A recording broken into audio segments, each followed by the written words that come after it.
Hola, muy buenas tardes a todos y todas. Para mí es un gusto estar en estos espacios que organiza la Fundación Universitaria de Ciencias de la Salud PUC en su programa de maestría en epidemiología clínica. Hoy vamos a hablar de la evaluación económica de pruebas diagnósticas. Para ello,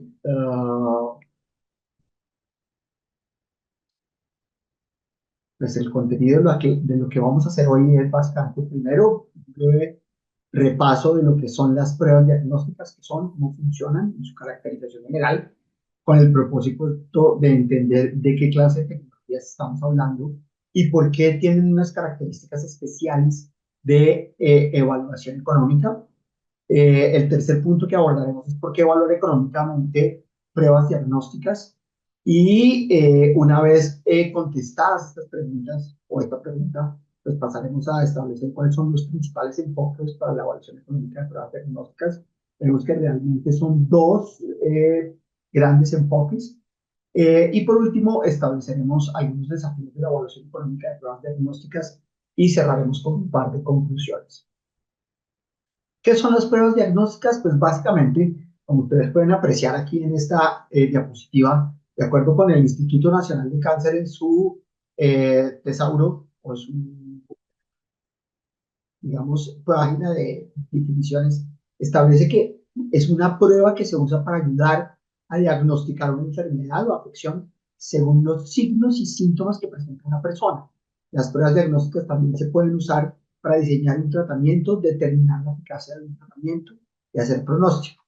Y hay muchos tipos de pruebas diagnósticas. Algunos ejemplos son pruebas de laboratorio, pruebas con imágenes diagnósticas, pruebas, digamos, donde hay que hacer una clase de procedimiento, en este caso una endoscopia o una biopsia, y también se les conoce como pruebas de diagnóstico o procedimiento diagnóstico. Las pruebas, básicamente, ¿qué son las pruebas de diagnóstico? Básicamente, las pruebas diagnósticas lo que hacen es que aportan información que junto con otra información proveen al clínico, junto con información, por ejemplo, que proviene del examen físico, de la historia del paciente, de otras pruebas, que la idea es que deban tener alguna clase de aporte. Y aquí lo fundamental, lo clave es a la hora de establecer la valoración económica de estas pruebas, es valorar el aporte de información que hacen las pruebas diagnósticas en la elucidación de diferentes hipótesis diagnósticas. Es decir, ante una situación clínica específica, ¿cierto? Pues se practican una serie de pruebas y las pruebas tienen como propósito aportar información y desde la perspectiva económica, nuestra tarea es valorar el aporte de esa información de tal manera que permitan elucidar, establecer, concretar, definir alguna clase de hipótesis diagnósticas con base en un contexto clínico inicial. Ese es el propósito fundamental. Entonces, las pruebas permiten, primero, detectar o descartar enfermedades en individuos. Segundo, importantísimo, reducir la incertidumbre en la práctica clínica. ¿Y cómo reducen la incertidumbre? Pues aportando esa información adicional, ¿cierto? Y el valor de dicho aporte radica básicamente en que reduce esa incertidumbre y permite tomar decisiones clínicas y de salud pública. Y en este sentido, cuando tenemos en cuenta estas tres características de las pruebas diagnósticas, pues es evidente que su impacto no solamente clínico, sino que también tiene consecuencias económicas y que esas consecuencias económicas tienen necesariamente que considerarse y valorarse de alguna forma. La evaluación económica de las pruebas diagnósticas pues tiene en cuenta evidentemente su caracterización y el propósito de ellas, porque como veíamos en la definición que daba la página o la diapositiva inicial, pues no todas las pruebas son iguales y tienen distintos propósitos. Dentro de los fundamentales son las de diagnóstico, las de tamización o cribado, las de monitorización, las de pronóstico, las de que van, digamos, conjuntamente con otra tecnología y la predisposición y, digamos, algunas pruebas que están asociadas a ciertas predisposiciones, a determinar predisposiciones genéticas, ¿cierto? Esos son, digamos, los distintos tipos, eventualmente puede haber, pero estos son en general los distintos tipos de pruebas diagnósticas que tenemos. Y pues a la hora de evaluarlas, tenemos que tener en cuenta cuál de ellas es la que vamos a evaluar. Entonces, brevemente hagamos una caracterización de las pruebas diagnósticas. Las características que cualquier prueba diagnóstica debe tener son fundamentalmente tres: su validez, su seguridad y su fiabilidad, entendiendo por validez que realmente la prueba mida lo que realmente pretende medir. Es decir, una prueba es válida en la medida en que sea construida de tal manera que lo que se pretende que ella mida, lo mida efectivamente. El segundo propósito o la segunda característica mejor es la de la seguridad, y es que pueda predecir la presencia o la ausencia de una condición o de una enfermedad. Y la tercera es la fiabilidad, que básicamente alude a que la prueba pueda ser reproducible, ¿cierto? O sea, hecha tantas veces como pueda ser hecha, digamos, y que bajo condiciones semejantes genere resultados semejantes. Estas tres características son fundamentales para determinar lo que es una prueba y el grado en que, de nuevo, aportan información con el propósito de discernir una hipótesis diagnóstica o un tamizaje o alguna de las distintas pruebas que acabamos de ver. Entonces, sobre esta base, ¿qué es lo que se entiende por la validez? Pues por la validez de una prueba estamos refiriéndonos básicamente a dos conceptos centrales: el de sensibilidad y el de especificidad. El de sensibilidad pues establece que es la probabilidad de que un enfermo sea identificado correctamente por la prueba. Es decir, que tenga una prueba positiva y corresponde, digamos, a los enfermos con una prueba positiva entre todos los enfermos a quienes pues tengan una prueba. ¿De acuerdo? Luego viene la especificidad, que es la probabilidad de que un individuo sin la enfermedad sea identificado correctamente por la prueba, esto es, que tenga una prueba negativa, ¿cierto? Son los sanos con prueba negativa entre todo el total de sanos que obviamente han estado sometidos a la prueba. Finalmente, esto depende también de un concepto que es el de prevalencia, que está vinculado con la probabilidad de que un sujeto esté enfermo antes de realizarse la prueba, lo cual se conoce como probabilidad de prueba también. Entonces, lo que vamos a determinar en parte para poder establecer el aporte de información, en parte va a estar dado por la validez, que está asociada con la sensibilidad y la especificidad de la prueba, pero también con la seguridad de la prueba. ¿Por qué? Y aquí las métricas fundamentales son el valor predictivo positivo, que establece que es la probabilidad de que un individuo con prueba positiva tenga la enfermedad y corresponde a los enfermos con pruebas positivas entre todas las pruebas positivas. Y el valor predictivo negativo, que corresponde a la probabilidad de que un individuo con prueba negativa no tenga la enfermedad. Esto es, que realmente esté sano. Y corresponde a todos los pacientes sanos con prueba negativa de entre todas las pruebas negativas. Una forma de ver tanto la validez como la seguridad es las tablas de 2x2, que son muy familiares, que tienen como propósito el cálculo de las características diagnósticas. Y esas tablas de 2x2, pues en las filas tenemos es el marque, digamos, lo que ha marcado la prueba, si ha salido positiva o si ha salido negativa. Y en las columnas tenemos básicamente la condición de la enfermedad y si ella está presente o si está ausente. Y tenemos entonces estas, digamos, casillas fundamentales, estas cuatro casillas fundamentales.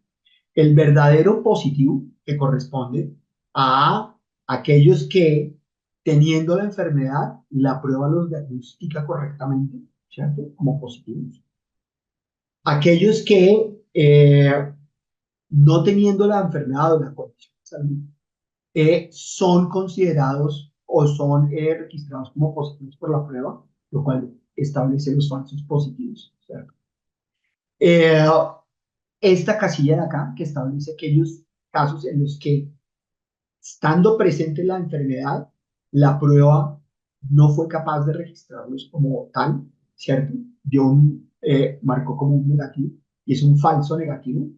Y por último están estos que son los verdaderos negativos, que son aquellos donde la prueba diagnóstica efectivamente marca que no existe la enfermedad y esta realmente está ausente. Estos son los cuatro valores fundamentales con base en los cuales se determinan las condiciones de validez y seguridad de una prueba diagnóstica. Como ustedes pueden haberlo visto ya en algunos otros escenarios, entonces, cuando miramos por filas, perdón, por columnas, estábamos hablando de la sensibilidad. Observen ustedes que la sensibilidad corresponde, como ya lo hemos dicho, a todos los verdaderos positivos dentro del total de todos aquellos que tienen efectivamente. Y el valor de especificidad corresponde a todos aquellos que se han marcado como falsos positivos dentro del conjunto de todos aquellos que no tienen, que carecen de la condición o de la, ¿cierto? Y por el lado de las filas, observen ustedes que tenemos los valores predictivos. Los valores predictivos establecen básicamente que es la razón entre los verdaderos positivos como proporción de el total de personas que han sido marcadas por la prueba como positivas, ¿sí? Y el valor predictivo negativo, observen ustedes, corresponde a los verdaderos negativos como proporción, ¿cierto? De todos aquellos que la prueba ha marcado como negativos, es decir, que ha marcado como que no tendrían eventualmente la enfermedad, ¿sí? Y por último, tenemos la prevalencia, que corresponde a todos aquellos que tienen la condición de salud, ¿cierto? Dentro del total de las personas, digamos, que están expuestas o que tienen el riesgo de eventualmente poder contraer esa enfermedad o adquirir esa condición o lo que fuera, ¿de acuerdo? Entonces, esto es, digamos, la caracterización fundamental de lo que son las pruebas diagnósticas. Dadas estas características de las pruebas diagnósticas, la pregunta es, ¿por qué evaluar económicamente una prueba diagnóstica? ¿Cuáles son las razones para ello? Entonces encontramos varias razones. Entre ellas, por ejemplo, que el valor de una prueba no es evidente por sí solo, porque una prueba puede ser precisa, pero si por alguna razón no cambia la conducta médica o clínica, o no mejora los desenlaces clínicos, pues realmente es una prueba que no tiene utilidad, ¿cierto? O que el beneficio depende de una cadena de eventos. Toda prueba, el valor de una prueba, ya lo habíamos visto, depende por un lado del valor de la información que aporta para poder tratar de discernir una hipótesis, ¿cierto? Pero también no es menos cierto que ello depende de una cadena de eventos asociados a el uso de las pruebas, que van en el caso clínico desde el diagnóstico, la toma de decisiones que corresponde como consecuencia de los resultados del diagnóstico, el tratamiento que deviene como consecuencia de la toma de decisiones que responde al diagnóstico y los resultados clínicos que se obtengan que devienen a su vez del tratamiento y de toda la cadena, digamos, de eventos que se suscitan a lo largo de la trayectoria del tratamiento o del escenario de tratamiento clínico, ¿de acuerdo? Otra razón fundamental es, y sobre todo para los economistas, es que ello contribuye a la asignación eficiente de recursos limitados. ¿Por qué? Porque nos ayuda a identificar tecnologías que ofrecen un mayor valor, es decir, aquellas pruebas, ¿cierto?, que tienen un beneficio por unidad monetaria que realmente valga la pena desde alguna perspectiva o desde alguna clase de toma de decisiones y para alguna clase de agentes y desde alguna perspectiva, ¿cierto? Entonces, es preciso aquí, o una de las razones por las cuales evaluamos las pruebas, es que nos ayude a identificar tecnologías que tengan un beneficio en sus resultados en función de el costo que tendríamos que incurrir sea adecuado para obtener esos beneficios de dicha prueba. También porque nos permite comparar costos y beneficios entre múltiples opciones diagnósticas, ¿cierto? Para diagnosticar una condición de salud puede haber distintas pruebas y puede unas ser mejores que otras y es importante entonces comparar los costos, los beneficios de esas distintas pruebas de tal manera que podamos identificar justamente aquellas que ofrecen un mayor valor. Un tercer punto es que nos ayuda mucho a establecer una condición de prevención de daños y costos innecesarios, fundamentalmente porque ello tiene consecuencias en la medida en que los falsos positivos pues pueden dar lugar a tratamientos, por ejemplo, innecesarios, no solamente invasivos, pero sino en general innecesarios y que por lo tanto hacen incurrir en costos, tal manera en que entre más fiable, más válida, más segura sea una prueba y lo haga a un costo razonable, pues entonces los falsos positivos serán menores y por lo tanto esta clase de costos, ¿cierto? Serán también menores. Entonces, por eso nos ayuda a evaluar ese riesgo. Pero también los falsos negativos, porque un falso negativo conduce a retrasos en diagnóstico que después pueden terminar en peores resultados, en peor pronóstico y también en el uso de recursos que de haber sido inicialmente bien diagnosticados o haberse establecido de manera correcta, pues habrían evitado estos resultados y los costos que implican. Otra, cuatro, es que algunas pruebas son más costosas y más complejas, de tal manera que estas pruebas pueden requerir equipos especializados, personal entrenado, mayor tiempo de infraestructura, y la pregunta ahí es, ¿vale la pena pagar por estas mejoras, estas nuevas pruebas, por ejemplo, que requieran de todos estos elementos?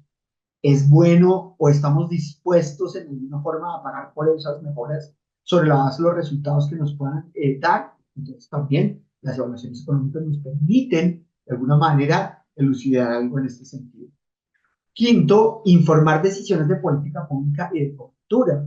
Y en este sentido es fundamental, es importante, pues establecer qué pruebas se incluyen en el sistema de salud, en qué contexto clínico vale la pena usarlas y qué umbrales de costo-efectividad se aceptan para poder establecer que esas pruebas puedan hacer parte de todo el arsenal, digamos, de tecnologías de que dispone una población dentro de los planes de beneficios en salud, por ejemplo, a su disposición y de tal manera que estén ahí para generar no solamente resultados en salud, sino que además puedan hacerlo de una manera que sea eficiente y de una manera que prometan sus beneficios, que sus beneficios o los beneficios que se prometen estén en relación con el valor de ellos.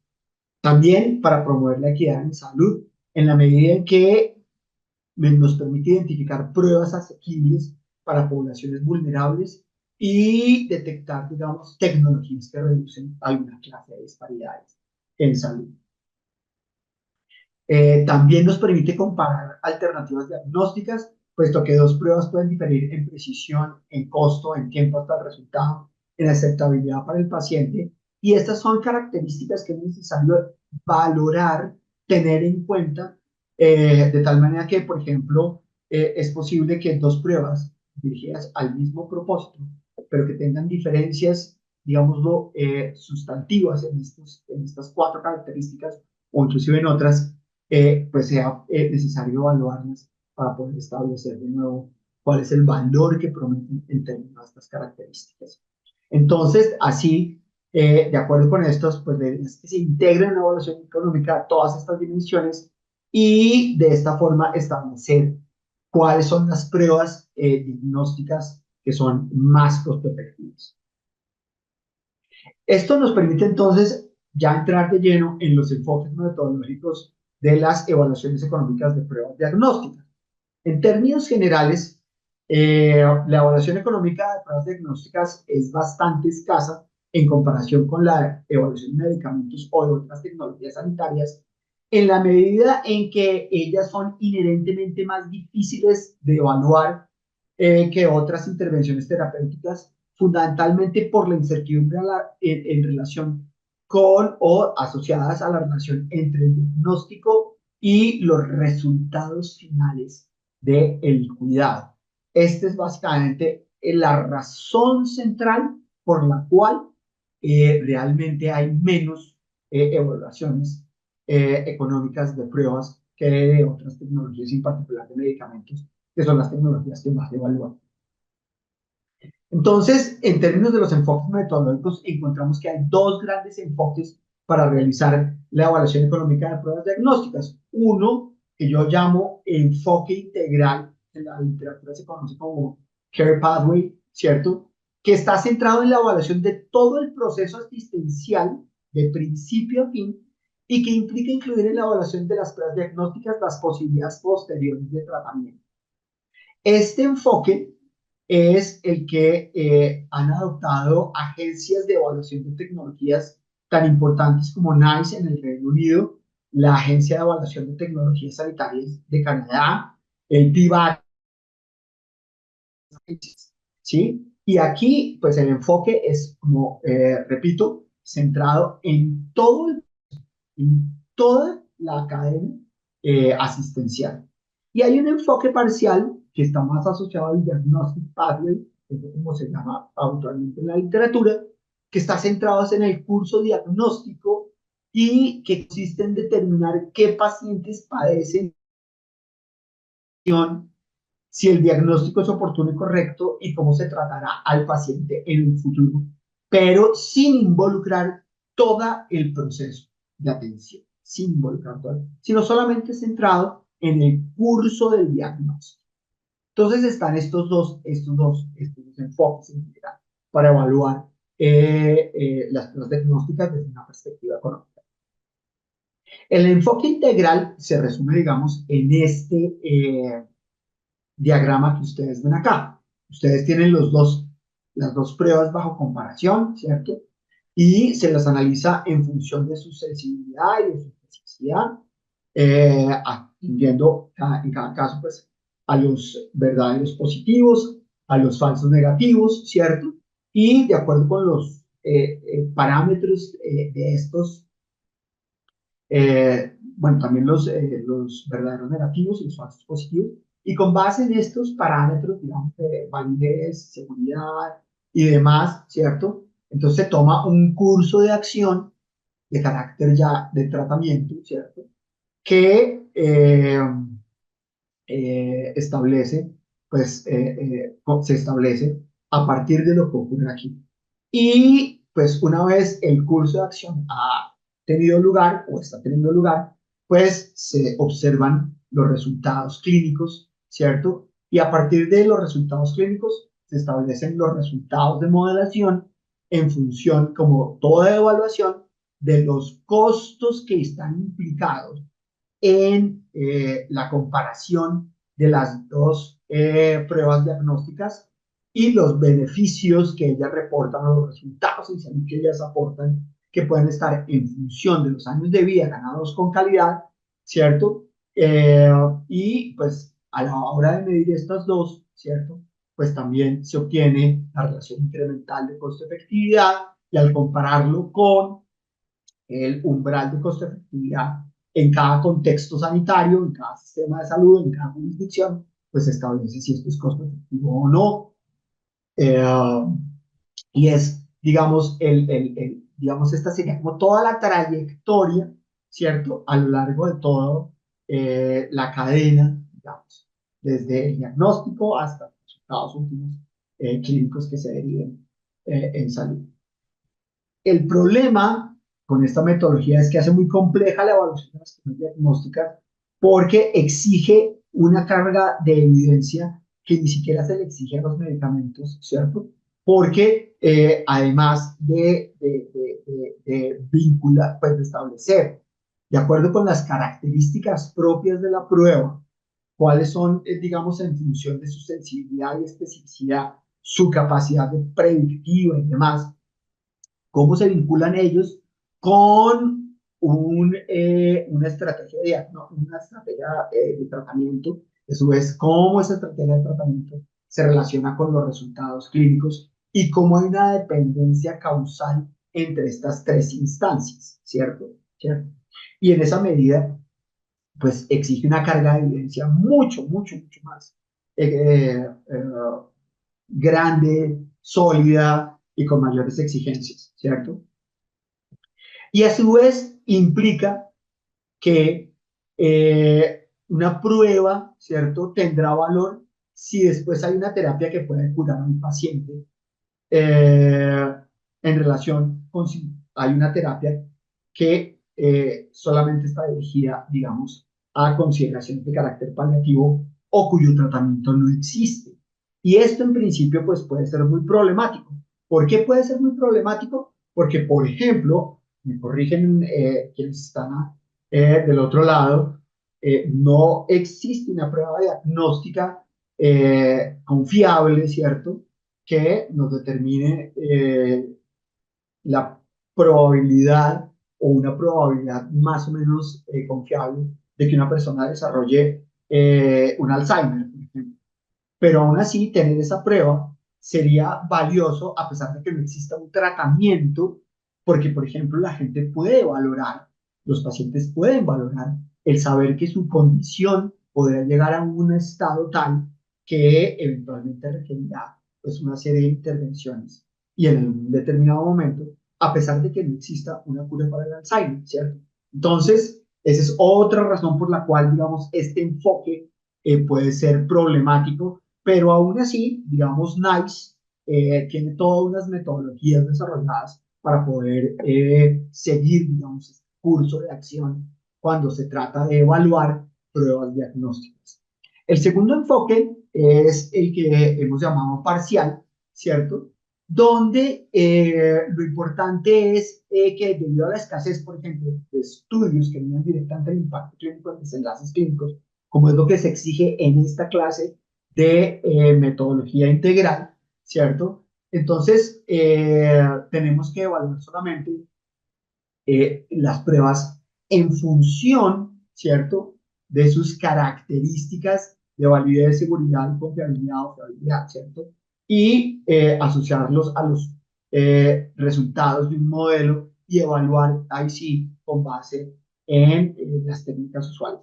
Dentro de las estrategias más utilizadas para poder hacer una evaluación desde un enfoque, digamos, parcial, están los árboles de decisiones, la simulación de eventos discretos y el análisis de nivel del paciente. Entonces veamos rápidamente en qué consiste en cada una de ellas. Entonces, lo primero es, bueno, tenemos estas tres estrategias posibles, pero ¿cuál de ellas usar? Pues bueno, eso depende de varios factores. Primero, depende de la propuesta o valor de la prueba, ¿cierto? Segundo, de la complejidad clínica de la condición de la que estemos considerando.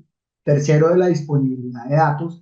Y cuarto, del horizonte temporal, fundamentalmente, ¿cierto? Y aquí es crucial que estas pruebas diagnósticas hay que tener en cuenta que no producen beneficios directos, ¿cierto? O no necesariamente, digamos, no es que no los produzcan, sino que puede que no necesariamente estén vinculadas con beneficios directos. Y el modelo entonces debe vincular la precisión diagnóstica con decisiones clínicas y resultados en salud. Entonces, desde esta perspectiva, el árbol de decisiones, digamos, es usualmente la estrategia de modelación que más se utiliza para poder evaluar o comparar pruebas diagnósticas desde una perspectiva económica. Son útiles porque son sencillas, implican eventos únicos y las consecuencias clínicas son inmediatas y definidas. ¿Qué limitaciones tienen? No modelan el tiempo, no permiten eventos recurrentes y no, y digamos su complejidad crece rápidamente dependiendo, por ejemplo, del tipo de condición de la que estemos hablando o el tipo de prueba del que estemos hablando, ¿sí? ¿Cuáles son los desafíos acá? Pues la estimación de los costos y de los beneficios para falsos positivos y falsos negativos, que usualmente no están disponibles, pero de cuyo costo de alguna manera tenemos que poder estimar y cuyos beneficios tenemos que poder estimar para no tener los problemas de riesgos que veíamos anteriormente. Y el desafío es que también a veces se requiere combinar de pruebas y entonces los árboles de decisiones, cuando hay pruebas combinadas, siguen funcionando, pero pueden complejizarse rápidamente y requieren de una estratificación de poblaciones por los resultados previos, ¿cierto?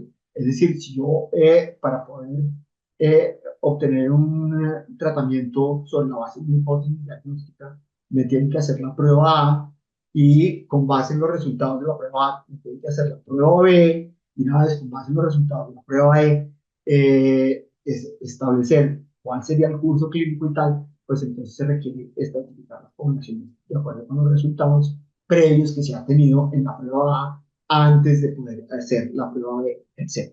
¿Cierto? Entonces acá tenemos un ejemplo típico de lo que es un árbol de decisiones. En este caso, esta es una evaluación, por ejemplo, entre dos pruebas diagnósticas. Una es un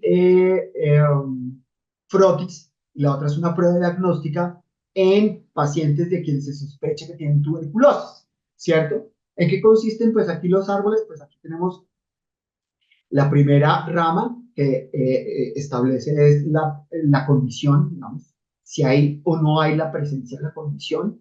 Y aquí, pues, eso está dado básicamente por la prevalencia. En este caso, si hay una tuberculosis activa, entonces la prevalencia de la tuberculosis. Si no hay tuberculosis, pues sería entonces 1 menos la prevalencia de la tuberculosis, las probabilidades de estar en cada uno de estos ramos de largo, ¿cierto? Y aquí, pues, practicar la prueba y tenemos dos posibilidades, ¿cierto? Y es que sea un verdadero positivo, entonces aquí estamos hablando de la sensibilidad de la prueba, o que sea un falso negativo y por lo tanto corresponde a 1 menos la sensibilidad de la prueba. Y aquí tenemos los costos y los resultados que en este caso, por ejemplo, Dowdy los midió en años de vida perdidos por discapacidad, ¿sí? Y lo mismo, pues, sucede en el otro brazo. En el otro brazo, pues, tenemos que, en caso de que no exista la tuberculosis o no haya la presencia de tuberculosis, pues, estábamos hablando de 1 menos la prevalencia, ¿cierto? Y aquí, pues, una vez practicada la prueba, ¿cierto? Pues, puede ser un verdadero negativo, ¿cierto? Es decir, no habiendo la condición, la prueba correctamente identifica que no existe la condición, caso tuberculosis, y pues eso corresponde a la especificidad, y estarían por el otro lado los falsos positivos, cuya probabilidad correspondería a 1 menos la especificidad. ¿Sí? Y de nuevo, los costos medidos para los distintos brazos o resultados, digamos, no terminales de la decisión, y las variables de resultados de salud medidas en años ajustados por discapacidad o perdidos por discapacidad. Y la nueva prueba diagnóstica, ¿cierto? Que se está comparando. Y es exactamente igual, ¿cierto? Y aquí, pues de nuevo, lo que hacemos es establecer los costos esperados medios, ¿cierto? Los costos esperados o medios de efectividad, ¿sí? Calcular las relaciones incrementales de costo-efectividad y con base en ello establecer la costo-efectividad de las pruebas. De acuerdo con Dowdy, pues estos son los datos que tienen los estudios sobre tuberculosis, ¿cierto? Esto simplemente es sobre todo de carácter más ilustrativo. Entonces, establece que la prevalencia de la tuberculosis es de 0,1, ¿cierto? Que la sensibilidad al frotis es de 0,5, que la especificidad al frotis es de 1, que la sensibilidad a la prueba anual es de 0,9, que la especificidad de la prueba anual es de 0,95, que el costo del frotis es de $3, ¿cierto? Que el costo de la nueva prueba es de $20, que el costo del tratamiento es de $100, que los avances de los no tratados son por tuberculosis de 10, que equivale a 20 años, multiplicados por la probabilidad del 50% de riesgo de muerte en caso de no ser tratados, ¿cierto? Y los avances de los tratados por tuberculosis, que es 0,1, equivalente a 6 meses, por 20% de pérdida de calidad de vida, ¿sí? Y usted observa que este sería uno de los grandes brazos, que es el de la prueba de análisis de la productividad, que es, digamos, la prueba, en este caso, el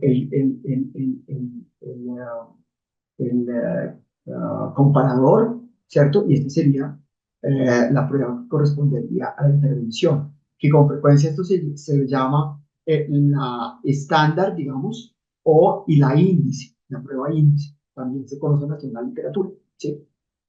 Entonces, con esos datos, pues se estiman los costos y tal, se hacen los cálculos, y Dowdy estima que con la nueva prueba diagnóstica, con estos datos, ciertos de sensibilidad, especificidad de las distintas pruebas y de costos, entonces obtiene que eh, la relación de incremental de costo de efectividad es aquella su interpretación sería que le permite eh, ahorrar o evitar un DALI o el costo, mejor, de evitar un año de vida con discapacidad es de $66, ¿sí? De la prueba nueva en comparación con el Flotis. O sea, es costo efectivo. Este es un ejemplo de ello, ¿cierto? El otro enfoque es el de simulación de eventos discretos, que resulta útil cuando el tiempo es crítico para el resultado clínico, cuando la prueba modifica rutas asistenciales, cuando hay seguimiento longitudinal de pacientes en riesgo de recaída y cuando hay programas de tamizaje o es especialmente útil para programas de tamizaje poblacional, ¿cierto? ¿Cuáles son las limitaciones? Que la modelización limitada de las complicaciones de la toma de decisiones, especialmente en contextos de pruebas diagnósticas, requiere de un volumen alto de datos y de su validación. Son complejos computacionalmente estos modelos y hay una complejidad importante a la hora de comunicar los resultados de este tipo de modelos a los tomadores de decisiones. Cuando, por ejemplo, ¿qué ejemplos se pueden utilizar estas simulaciones de eventos discretos? Por ejemplo, en la atención de la sede del ictus, sobre la base de que pues, gestionar el ictus depende de su causa, ya sea que sea isquémico o hemorrágico, ¿cierto? Y es importante y debe hacerse a tiempo en estos casos, digamos, para establecer pruebas diagnósticas de cuándo es uno u otro y cuál debe ser la ruta de atención derivada de identificar cuál fue el tipo de ictus, si es isquémico hemorrágico, entonces la simulación de eventos discretos es particularmente relevante para esta clase de escenarios. O escenarios de tamización, donde la comprobación a lo largo del tiempo de una población a riesgo, pacientes con cáncer colorectal, con un segundo cáncer, o el tamizado de cáncer en población general asintomática, por ejemplo, en muchos casos también es la simulación de eventos discretos importante. Por último, tenemos los análisis a nivel de paciente, que tiene como requisito fundamental los datos individuales de estudios de predicción diagnóstica.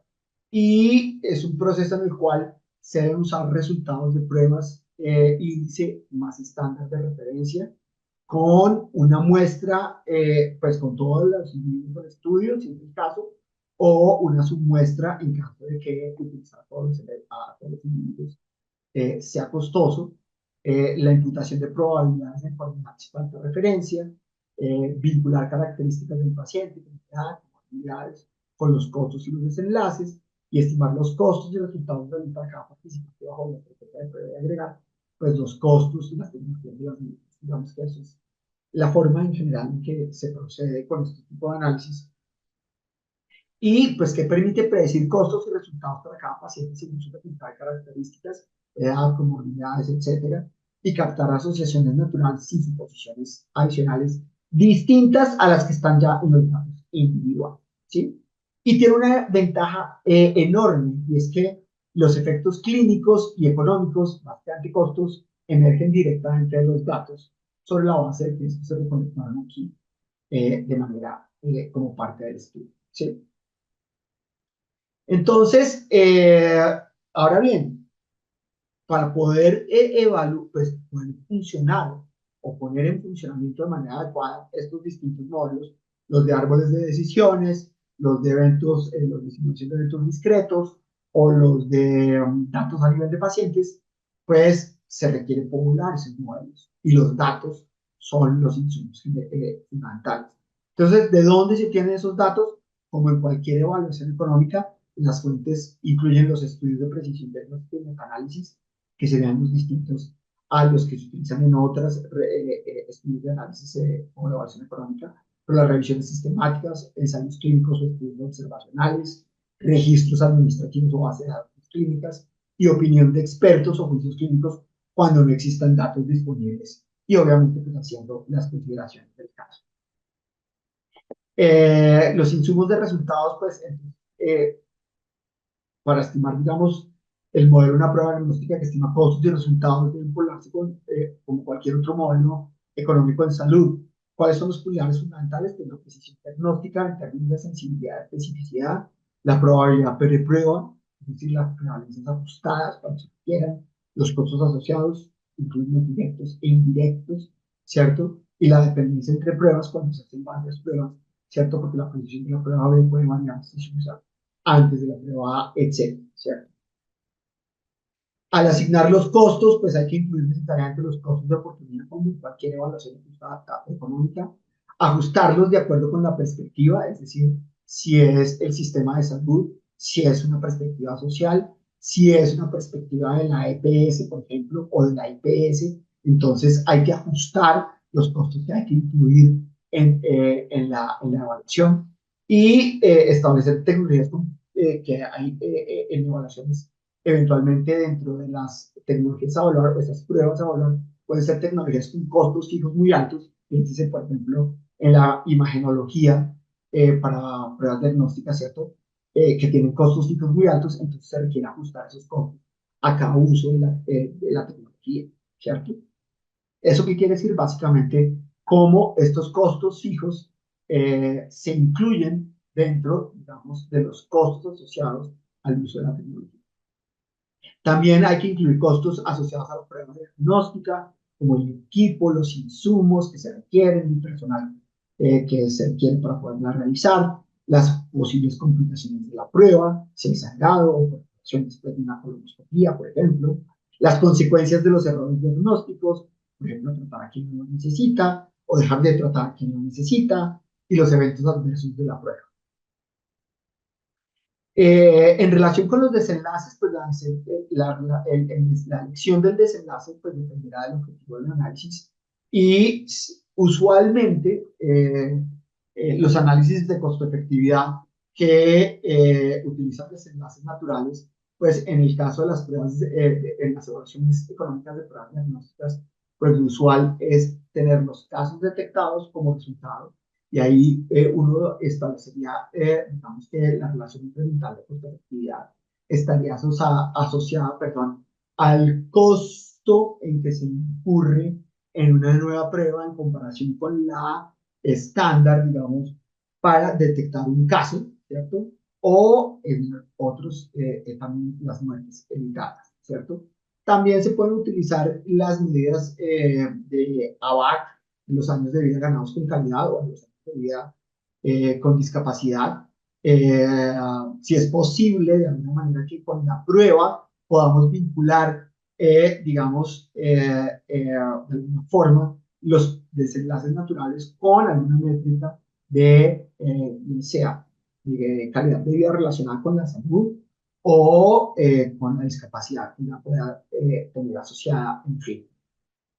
Y por último, están los desenlaces de costo-beneficio, que son desenlaces monetizados, usualmente pueden estar vinculados con la disposición a pagar por un diagnóstico preciso. ¿Sí? Entonces, ¿de qué depende la elección de los desenlaces? Depende del análisis que se pretenda, ¿cierto? En los casos, por ejemplo, de inclusión de una prueba en un plan de beneficios y que esté disponible para los pacientes, pues probablemente la constructividad y el costo-beneficio sean los desenlaces a utilizar de manera más natural.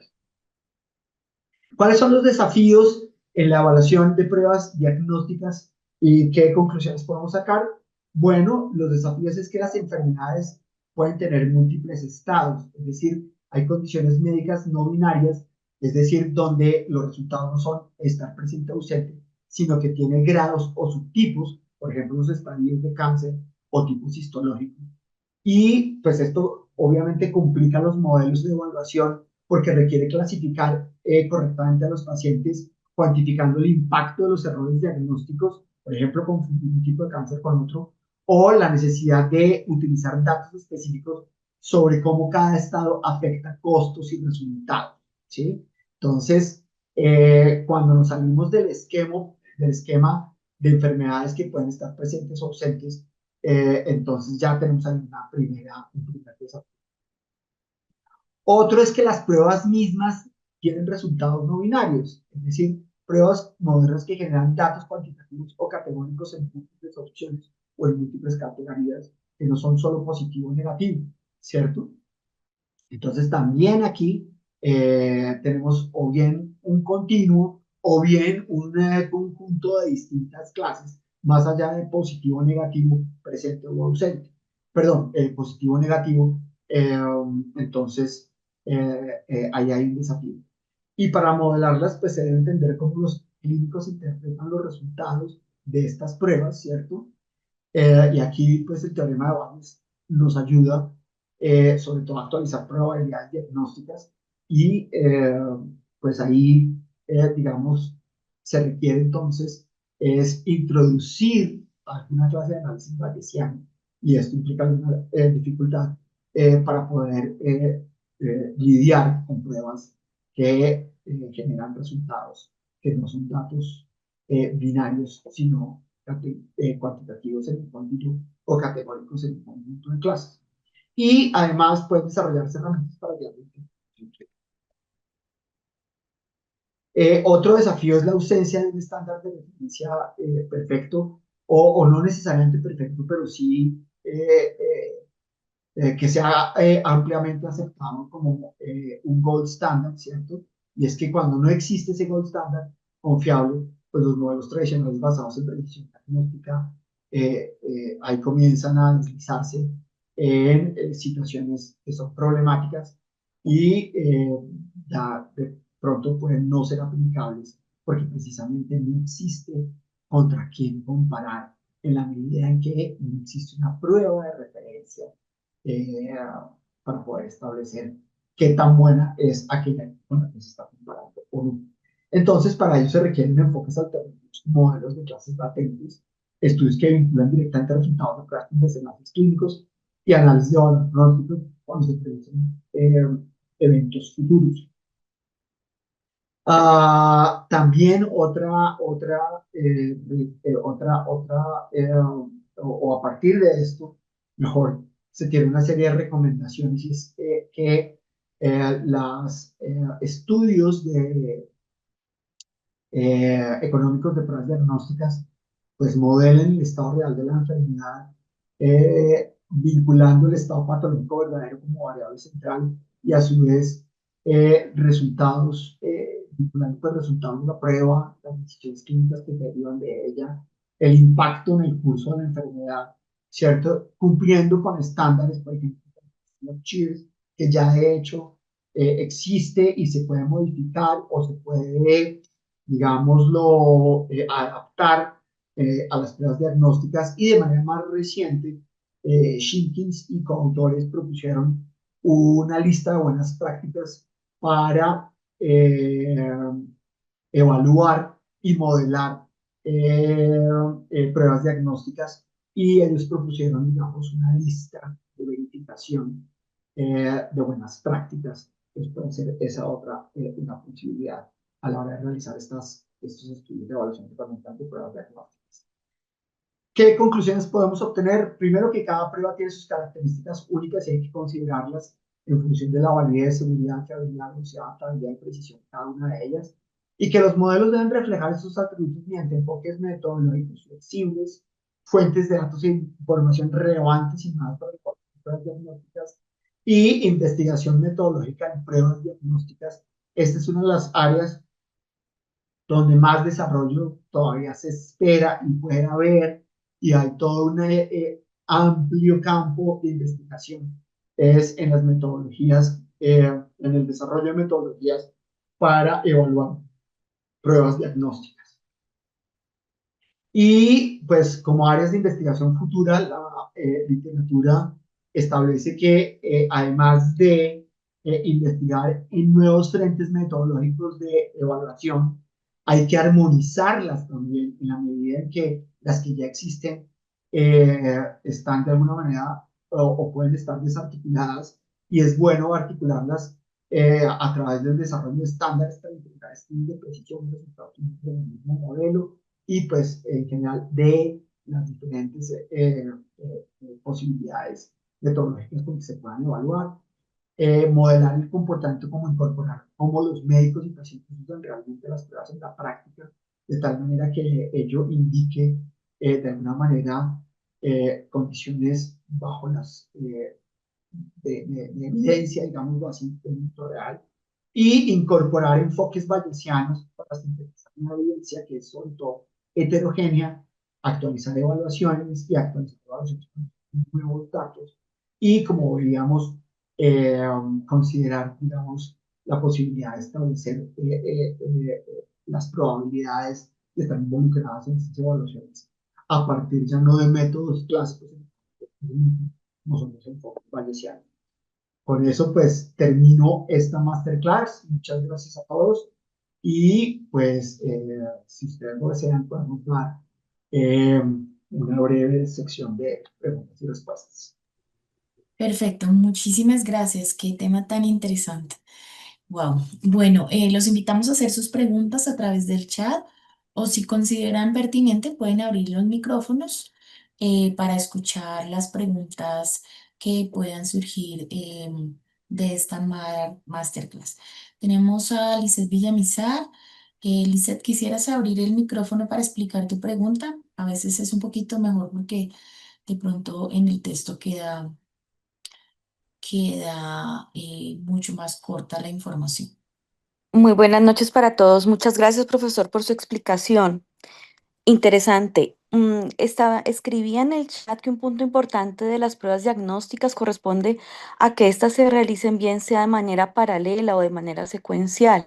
Me gustaría que ampliara un poco esta idea en relación a las evaluaciones económicas.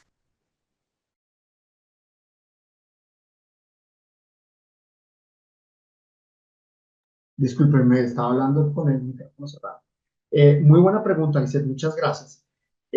Observen ustedes lo siguiente, y es que cuando uno hace una evaluación, ¿cierto?, de una prueba diagnóstica o de un proceso diagnóstico, que sería el caso que estás hablando, estas pruebas pueden ser realizadas de manera simultánea y de manera eh, en cadena, digamos, ¿sí?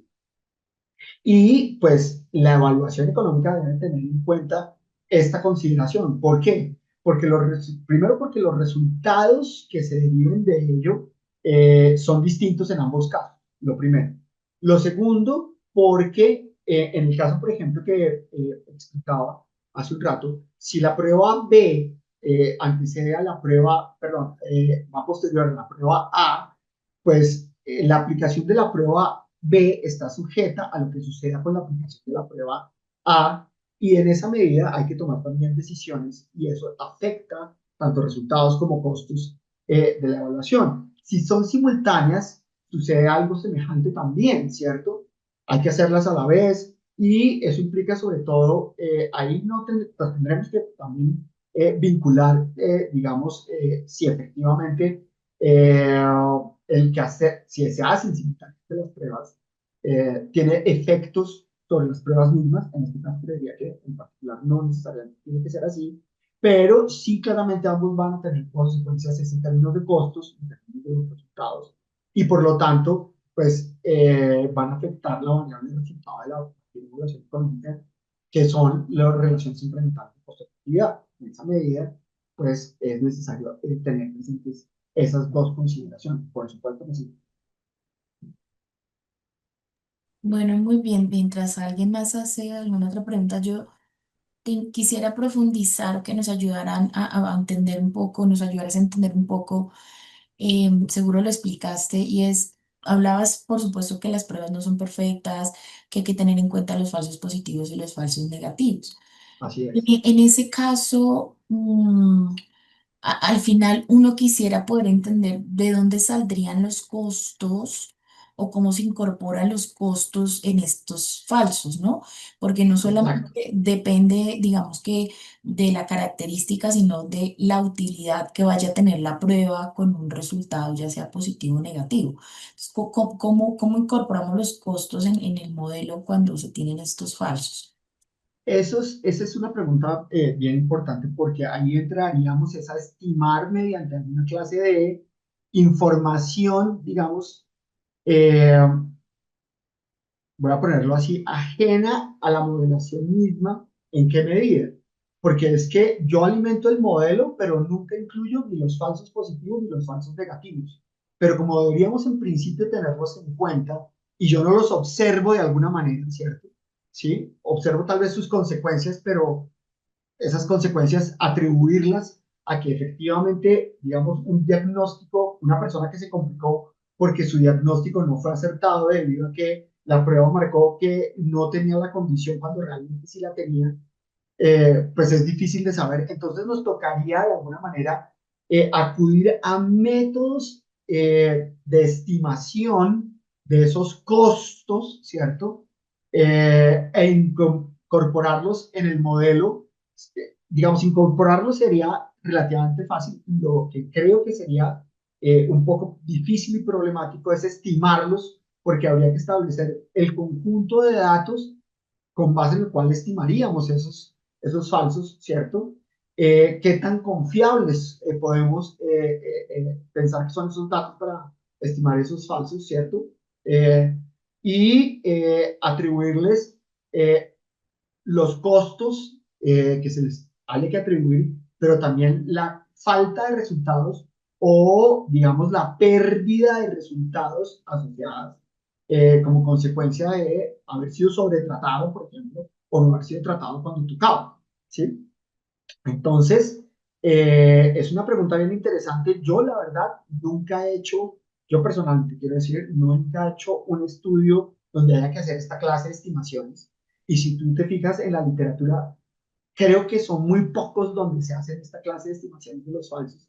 Pero sería todo un reto, por ejemplo, para una tesis de alguno de los estudiantes de la maestría que quisieran de pronto aventurarse a hacer algo de este estilo, porque creo que sería un ejercicio bien interesante.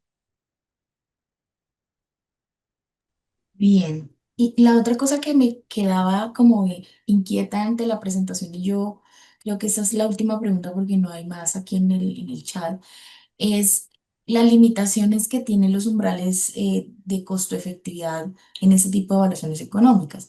En la medida en que cuando se hacen las evaluaciones económicas de intervención, pues la efectividad la podemos medir bueno, tú mencionabas, hay muchos DALIs, QALYs, etcétera, pero en las pruebas diagnósticas, digamos que ese umbral, ¿cómo se afecta? Porque al final el resultado pues es una sensibilidad y una especificidad y no necesariamente son esos desenlaces clínicos súper importantes que de alguna manera garantizarían la eficacia, comillas, de la prueba. Entonces, ¿cómo se analiza estos umbrales en ese escenario? Pues consideremos, por ejemplo, el caso de cuando tenemos medidas naturales, los casos detectados, ¿cierto? Entonces yo puedo llegar ahí a establecer cuál sería el costo en que incurro por una unidad adicional, es decir, un caso adicional detectado, ¿cierto? Al comparar dos pruebas, ¿sí? Y en términos de umbrales, yo lo puedo comparar como lo hago en cualquier otra evaluación contra la disponibilidad a pagar social, que es el umbral de costo-efectividad, ¿cierto? Y decir si ese costo es aceptable o no, ¿cierto? Por ejemplo, en el caso que veíamos de la prueba de Frotis contra otra prueba diagnóstica, en el caso de Estados Unidos, por ejemplo, donde esta prueba diagnóstica establecía que evitar un año de vida con discapacidad tenía un costo de $66, ¿cierto? En el contexto norteamericano, donde se puede llegar a umbrales de costo efectividad, porque allá no están, digámoslo, claramente especificados, sino que son, digamos, implícitos, de hasta $150,000, pues es altamente costo efectivo, ¿cierto? Y si yo extrapolara eso al caso colombiano, entonces, suponiendo que no fueran 66 sino $70 a 5.000 pesos dólar, 7 por 5, 35, serían 35.000 pesos, evitar un daño, evitar un año de vida con discapacidad como consecuencia de la tuberculosis, también sería muy costo efectivo, ¿sí? Entonces, desde esa perspectiva, no hay ninguna complejidad, ninguna consideración rara para poder establecer si es costo efectivo o no mediante la comparación con los umbrales que ya están establecidos, ¿sí? Lo que es realmente difícil es, por ejemplo, venga, ¿usted cómo establece que efectivamente usted pueda vincular la precisión diagnóstica en términos de sensibilidad, de especificidad y sí, especificidad y sensibilidad y además valor predictivo y todas estas otras características con, por ejemplo, un abaco, con un DALI? ¿Cómo vincula eso de tal manera que realmente podamos medir esos resultados en términos de estas variables? Ahí es donde está el meollo principal, y es poder hacer, digamos, esa correspondencia entre un caso habitado, por ejemplo, y un DALI o un ABAC, ¿cierto? Y eso ahí es donde está el reto, más que en establecer, una vez establecido el resultado como tal, si ello es costo efectivo o no, porque la comparación habitual que hacemos se hace de manera como siempre lo hemos hecho.